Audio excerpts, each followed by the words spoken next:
Pat, chez Chaloupe Commère, première grosse amélioration que vous avez faite, c'est d'arriver avec les coques en V. On n'avait que des fonds plats, on est arrivé avec les coques en V. Maintenant, vous avez adapté les longueurs aussi parce qu'il y a différentes demandes dépendamment de la quantité d'occupants qu'il va y avoir dans l'embarcation.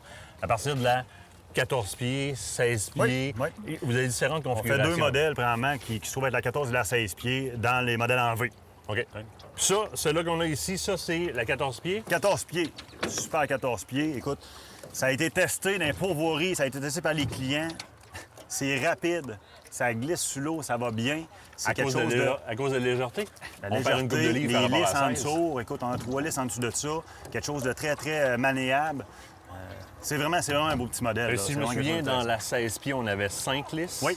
Là, on tombe à 3 lisses. 3 lisses parce que le fond est un petit peu moins large. La V16 Light va être un petit peu plus large. La V14 est un petit peu plus shortée. On perd du poids là aussi. Ah oui. Il y a des travers de moins à l'arrière parce que c'est pas nécessaire par rapport à la grosseur de la motorisation. C'est la grosseur qu'on a là. C'est la motorisation, comme tu dis. On ne peut pas aller en haut d'un 25 forces sur un transom comme ça, excuse.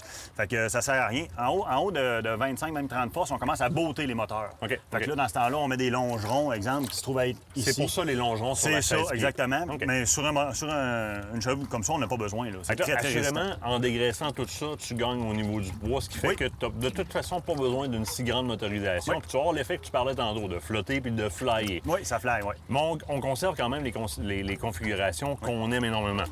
La première des choses, la coque en V. Oui. Avec le fait que vous avez pris la peine de laisser de la place sous les blancs, sous les blancs pour l'entretien. Comme toujours, toutes les chaloupes commères n'ont pas d'entretoise, donc c'est super pour le lavage. On n'en a pas besoin parce que mes bancs, si on les regarde comme il faut, les bancs sont vraiment soudés au fond de la coque. Les bancs qui sont latérales, eux autres, transversales, excuse-moi, sont vraiment soudés jusqu'aux 2/3, donc ça donne la rigidité. Mes lisses donnent la rigidité. Mes bancs qui sont transversaux, vraiment, j'ai 2 bancs transversaux ici, vont donner aussi de la rigidité. Tout est soudé. Et c'est très, très résistant. Et ça laisse la place pour passer quand on nettoie ou encore quand on écope. Fait que on peut laver du début jusqu'à la fin avec une hose. Les pourvoiries adorent ça. Et le commun des mortels aussi. Tu arrives avec ton trailer chez vous, tu es un petit peu en angle, passe la hose là-dedans, ça s'en va directement. Je sais grimper, bonsoir. Ouais. Parlant des bancs, vous avez choisi de faire des bancs standardisés à 15 pouces, ce qui est peu commun dans l'industrie. Ouais, Pourquoi vous avez fait ça? Très haut. Écoute, c'est simple. Une chaise du commun des mortels a 16 pouces. OK. On est habitué en tant qu'être humain à être à 16 pouces. On est à 15 pouces dans un banc comme ça. Pourquoi? Parce que quand on met notre petit banc clic-clic, parce que quand on va à la pêche, dans les pourvoiries, dans les aigles, partout, on a toujours un petit banc. Et le petit banc, tu viens de te remonter un pouce, tu es exactement à ton 16 pouces. Avec l'ergonomie. On va s'entendre en même temps, là, le sang ne te coupera pas dans les jambes parce que tu es trop en angle. On est bien assis. C'est moins fatigant pour les lombaires aussi. Écoute, parce Martin, je t'invite à aller t'asseoir. Juste pour le fun. Va t'asseoir, tu vois, tout est quand même...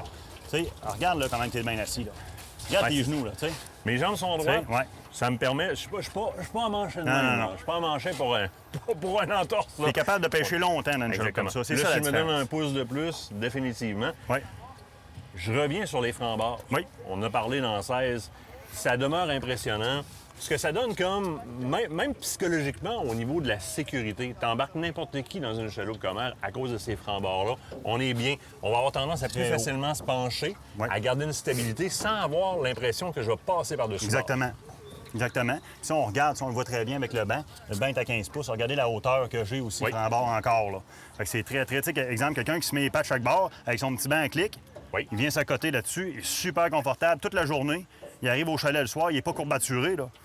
C'est ça la différence avec les chaloupes commères. Les bancs, je reviens sur les bancs.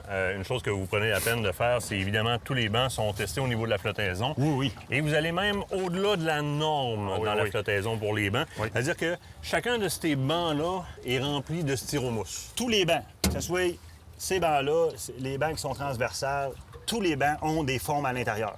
OK? Ça, là, dans tous les commerces, ils sont remplis de foam. C'est pas juste un petit bloc, là. C'est rempli de foam. Ce qui fait qu'une chaloupe comme ça, avec un moteur rempli à ras-bord d'eau, flotte encore. Il n'y a aucune chaloupe commère qui va se ramasser dans le fond d'un lac. Même si t'as rempli avec tous ces occupants, il n'y a pas de fendrait problème. en plein milieu avec une roche pointue. Je sais pas, en passant, là, tous les chaloupes commères sont faites en aluminium 1,8 d'épais. Là. 1,8 d'épais. C'est très, très, très épais comme matériel. Ça ne fendra pas. Mais si ça fendrait un jour, jamais. Tu vas pouvoir revenir avec sur le bord, même rempli d'eau.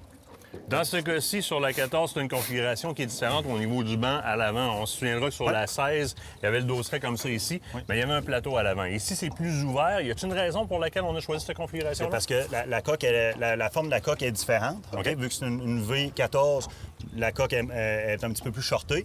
Mais si je mets mon ancre en bas là, ce qui est quand même important, bien l'ancre, encore une fois, ne mouillera pas les fesses. L'eau va couler. Exactement. Exactement. J'ai pas besoin d'avoir le faux plat comme l'autre. Là. Possibilité, Pat, de faire installer des snaps tout le tour de l'embarcation pour pouvoir mettre des toiles avec dessus. Protect Marine. Hein? Protect Marine est affilié avec nous autres. Fait que c'est quelque chose qui est très, très faisable. Il y a tous nos modèles déjà sont tous déjà tracés.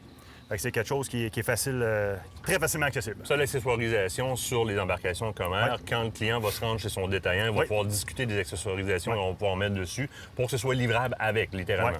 C'est sûr que quelqu'un qui va arriver en mai puis il veut de quoi spécial, il l'aura pas. Parce que le commerçant, lui, va déjà avoir commandé ses chaloupes. Si vous voulez quelque chose de plus spécial, plus fancy, bien là, c'est le temps, là, exemple, en septembre, octobre, novembre, décembre, d'aller chez votre dépositaire, aller dire, mais moi, là, je veux des snaps, moi, je veux une plaque en avant pour mon iPilot, moi, je veux avoir des bancs comme ça. Bon. Ça, c'est toutes des affaires qu'on est capable de faire, mais c'est des commandes, ça, qu'il faut qu'ils se fassent plus à l'automne. Mais de toute façon, dans la gestion de l'offre et de la demande présentement, on va recommander aux clients d'aller faire leur précommande chez leur détaillant, justement dans ce coin-là, avant les fêtes, pour s'assurer de l'avoir. Oui, parce que ça part assez vite, hein, comme on dit. C'est des bonnes chaloupes, puis à quantité qu'on est capable de produire, parce qu'on n'est pas une industrie robotisée ou quoi que ce soit. Je vous dirais j'ai même pas de chaloupe en stock. C'est incroyable, ça part, c'est incroyable. C'est un beau problème. Oui, c'est un beau problème. Un beau problème. Vous voulez acheter québécois, achetez la paix d'esprit, quelque chose qui ne dénaturera pas votre budget, qui est accessible. Chaloupe Commerce est faite à la main ici par des artisans québécois. Pat, encore un gros merci. Oui, merci Martin.